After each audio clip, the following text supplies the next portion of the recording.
Hello friends, welcome to my YouTube channel extra lectures. आज हम पढ़ेंगे वाटरफॉल मॉडल, जिसे हम लीनियर सीक्वेंशियल मॉडल भी बोल सकते हैं और क्लासिक लाइफ साइकिल मॉडल भी बोल सकते हैं। तो स्टडी करते हैं। वाटरफॉल मॉडल एक तरीके का एसडीएलसी मॉडल है, software development life cycle model है। एसडीएलसी क्या होता है, ये हमने प्रीवियस लेक्चर में डिस्कस करा है। अगर आपने वो लेक्चर मिस कर दिया है तो मैं यहाँ पे ऊपर लिंक मेंशन कर देती हूँ, आप उसे ज़रूर विजिट करिए। वाटरफॉल मॉडल सबसे पहला और अर्लीस्ट एसडीएलसी अप्रोच है सॉफ्टवेयर को बनाने के लिए या डेवलप करने के लिए। ये एक सीक्वेंशियल मॉडल होता है, सीक्वेंस में फॉलो करता है। इसे हम linear sequential life cycle model भी बोल सकते हैं। बहुत इजी होता है ये। वाटरफॉल मॉडल में हर फेज कंप्लीट होने के बाद ही हम नेक्स्ट फेज में मूव करते हैं, या जब तक एक फेज खत्म नहीं होता तब तक हम नेक्स्ट फेज में मूव नहीं करते हैं। जो फेसेस हमने देखे हैं एसडीएलसी में प्रीवियस लेक्चर में, जैसे सपोज अगर कोडिंग फेज कंप्लीट नहीं हुआ है तो हम नेक्स्ट टेस्टिंग फेज में जंप नहीं कर सकते। हमें एक फेज को कंप्लीट करना पड़ेगा, देन ओनली हम नेक्स्ट फेज में अलाउ होंगे आगे मूव करने के लिए। इसे हम क्लासिक लाइफ साइकिल मॉडल भी बोल सकते हैं। ये एक सिस्टमैटिक सीक्वेंशियल अप्रोच होती है सॉफ्टवेयर को बनाने के लिए, जिसे हम एक प्रॉपर फेसेस के थ्रू देखते हैं। जैसे यहाँ पे फिजिबिलिटी स्टडी स्टडी करेंगे, क्या क्या रिक्वायरमेंट है। नेक्स्ट आता है रिक्वायरमेंट एनालिसिस एंड डिफाइनिंग। जो जो हमारी रिक्वायरमेंट है क्लाइंट के थ्रू, उसे हम डॉक्यूमेंटेशन में कन्वर्ट करेंगे, उससे बोलते हैं रिक्वायरमेंट गैदरिंग या रिक्वायरमेंट एनालिसिस। नेक्स्ट आता है डिज़ाइन। जो रिक्वायरमेंट अब हमने क्लाइंट ने जो हमें बताई है उसे हमने डॉक्यूमेंटेशन में कन्वर्ट किया है, अब हमें उसे डिज़ाइन में या डेटा फ्लो में उसका आर्किटेक्चर बताना पड़ेगा कि हमारा एक्चुअल में अब सिस्टम किस तरीके से वर्क करेगा। उस डिज़ाइनिंग फेज के बाद आता है कोडिंग और यूनिट टेस्टिंग, जिसे हम मशीन लैंग्वेज में आप कन्वर्ट करेंगे। जो भी अब हमने डिज़ाइन बनाई है या आर्किटेक्चर बनाया है उसे अब हम मशीन अंडरस्टैंडेबल लैंग्वेज में कन्वर्ट करेंगे। नेक्स्ट आता है टेस्टिंग। टेस्टिंग में अब हम देखेंगे कि किस तरीके से हमारा सिस्टम परफॉर्म कर रहा है, पॉजिटिव वे में भी और नेगेटिव वे में। नेक्स्ट आता है डिप्लॉय होने के बाद डिप्लॉयमेंट और मेंटेनेंस। तो डिप्लॉयमेंट में सपोर्ट, डिलीवरी और मेंटेनेंस आ जाता है। मतलब अब हमारा सिस्टम लॉन्च होगा, लॉन्च होने के बाद उसमें कुछ सपोर्ट हेल्प लग रही है तो वो भी इसी फेज में आएगा। नेक्स्ट मेंटेनेंस, अगर उसे हमें कुछ अपडेट करना है तो वो भी डिप्लॉयमेंट फेज में आएगा। अब देखते हैं advantages of waterfall model. Waterfall model के क्या क्या प्रोज है या एडवांटेज है। बहुत इजी होता है, सिंपल होता है अंडरस्टैंडिंग के लिए और यूज करने के लिए भी। जैसे वाटरफॉल देखिए हमने, ऊपर से लेके नीचे तक फ्लो होती है, जस्ट लाइक हमारा वाटरफॉल मॉडल फ्लो होता है। तो यहाँ पे ऊपर से लेके नीचे तक यहाँ से स्टार्ट होगा। वाटरफॉल कैसे रहता है, जस्ट लाइक हमारा वाटरफॉल मॉडल भी फ्लो करता है, उसका डेटा भी किस तरीके से फ्लो करेगा इसी टाइप से वाटरफॉल टाइप। अब waterfall model work very well for smaller project, जहाँ पे रिक्वायरमेंट क्लियर है, कोई रिक्वायरमेंट चेंजेस नहीं होगी बीच में, और प्रोजेक्ट स्मॉल हो, कम से कम टाइम में अगर हमें कंप्लीट करना है, या छोटा प्रोजेक्ट है और रिक्वायरमेंट अगर क्लियर है और बीच में रिक्वायरमेंट चेंजेस नहीं होगी, तो वहाँ पे हम वाटरफॉल मॉडल का यूज करते हैं। Documentation is produced at every stages of software development. This make understanding the product design procedure simpler. यहाँ पे हर फेज के कंप्लीट होने के बाद प्रॉपर डॉक्यूमेंटेशन होता है।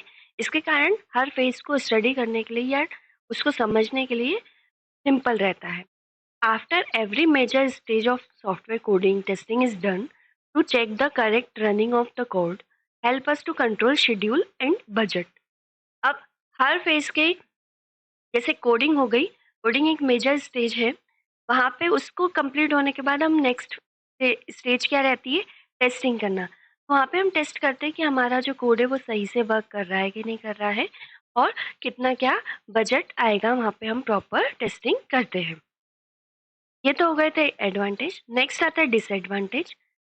डिसएडवांटेज में आता है अगर हमें ऑब्जेक्ट ओरिएंटेड प्रोजेक्ट बनाना है तो वहाँ पे वाटरफॉल मॉडल थोड़ा सा प्रॉपर वर्क नहीं करता है या कॉम्प्लेक्स हो जाता है। कॉम्प्लेक्स प्रोजेक्ट के लिए ये वर्क नहीं करता है। Poor model for long and ongoing project, अगर बीच में कुछ रिक्वायरमेंट चेंजेस आनी है हमारे प्रोजेक्ट में तो वहाँ पे हम वाटरफॉल का यूज़ नहीं कर सकते, या लंबे टाइम के प्रोजेक्ट में भी वाटरफॉल यूज़ नहीं होगा। Not suitable for the project where requirements are at moderate to high risk, है ना। रिक्वायरमेंट अगर चेंजिंग है या बीच में चेंजेस आएंगे रिक्वायरमेंट में तो वहाँ पे हम वाटरफॉल का यूज़ नहीं करते हैं।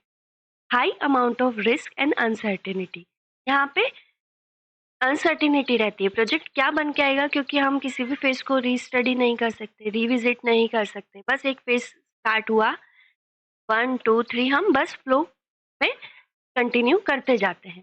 तो customer can see working model of the project only at the end, मतलब अब कस्टमर या हमें कब प्रोजेक्ट मिलेगा, वो एक्चुअल जो रनिंग प्रोजेक्ट था वो लास्ट में ही मिलेगा। हम बीच में उसको जज नहीं कर सकते कि हमारा प्रोजेक्ट सही बन रहा है या नहीं बन रहा है। इसलिए सपोज अगर लॉन्ग टाइम का प्रोजेक्ट हुआ और बीच में किसी भी फेज में दिक्कत आई या प्रॉब्लम आई, तो मिसकम्युनिकेशन हुआ, तो अब हम लास्ट तक हमें वेट करना पड़ेगा, तो हमारा पूरा टाइम भी गया, कॉस्ट भी गई, मैन पावर भी गया, प्रोजेक्ट एट द एंड कुछ डिफरेंट ही बन के आया। इसलिए हम लार्ज प्रोजेक्ट पे यूज नहीं करते। कस्टमर डिससेटिस्फाइड होगा। You can not go back a step if the design phase has gone thrown, है ना। जिसे मैंने बताया अभी, अगर किसी भी फेज में कुछ प्रॉब्लम आई तो अब हम लास्ट तक हमें वेट करना पड़ेगा कि वो एक्चुअल में क्या प्रोडक्ट बन के आया है। हम किसी भी फेज को रिविजिट या बैक स्टेप नहीं ले सकते हैं। तो ये कुछ डिसएडवांटेजेस थे वाटरफॉल के। अब वाटरफॉल कब यूज करना है ना, अब हम आगे बढ़ते जाएंगे, सॉफ्टवेयर टेस्टिंग में मूव करेंगे। अगर हम किसी भी फील्ड में या किसी भी रोल पे अगर हम आईटी कंपनी में जॉब मिलती है तो वहाँ पे हमें एसडीएलसी तो यूज़ करना ही पड़ेगा। तो हमें ये क्लियर होना चाहिए कि कौन सा मॉडल को अब हमें कब यूज़ करना है। पहला आता है वाटरफॉल। वाटरफॉल का कब यूज़ करना है या उसकी एप्लीकेशन क्या क्या है, जब हमें रिक्वायरमेंट क्लियर है, फिक्स है, उसमें कोई चेंजेस नहीं आएगा, वहाँ पे हम वाटरफॉल का यूज़ कर सकते हैं। नो एम्बिगियस रिक्वायरमेंट, मतलब कोई भी कंफ्यूजन नहीं हो, कोई सेम टाइप की रिक्वायरमेंट नहीं हो। ठीक है, यहाँ पे वाटरफॉल में जब टेक्नोलॉजी क्लियर है कि हमें कौन सी टेक्नोलॉजी पे वर्क करना है, जब well understood of technology we have, then we use waterfall model. The project is short और कॉस्ट भी लो है, वहाँ पे हम वाटरफॉल का यूज कर सकते हैं। और उस प्रोजेक्ट की रिस्क मिनिमम या जीरो ही हो, वहाँ पे हम वाटरफॉल का यूज कर सकते हैं। Sample resources with required expertise are available to support the project. अब हमारे पास प्रॉपर टीम होनी चाहिए, प्रॉपर रिसोर्सेज होने चाहिए, वहाँ पे हम वाटरफॉल का यूज़ कर सकते हैं। तो ये कुछ एप्लीकेशन या कहाँ पे हम वाटरफॉल का यूज़ करेंगे क्लियर है। नेक्स्ट आता है कुछ रियल वर्ल्ड एग्जाम्पल, हम देखते हैं कि कहाँ कहाँ पे वाटरफॉल का यूज़ करते हैं या करा गया है। जैसे कस्टमर रिलेशनशिप मैनेजमेंट, पहले के टाइम पे जब एंटरप्राइजेस बनानी रहती थी, कुछ एप्लीकेशन बनानी रहती थी, जैसे CRM, human resource management system HRMS, supply chain management system या पॉइंट ऑफ सेल्स, कुछ इस तरीके की जो हमें कस्टमर के अकॉर्डिंग या एंटरप्राइजेस के अकॉर्डिंग एप्लीकेशन डिजाइन करनी पड़ती थी, वहां पे हम वाटरफॉल का यूज करते थे इन ओल्ड डेज, पुराने टाइम पे।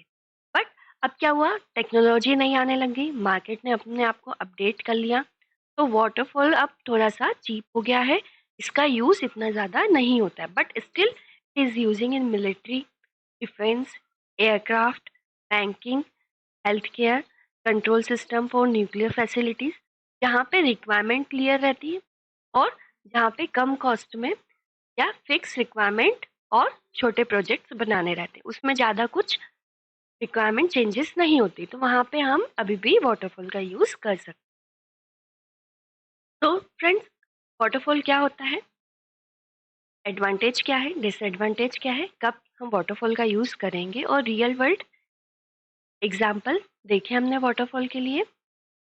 तो आगे वाले लेक्चर्स में बने रहें, मैं और डिटेल्स स्टडी करूंगी और मॉडल पे।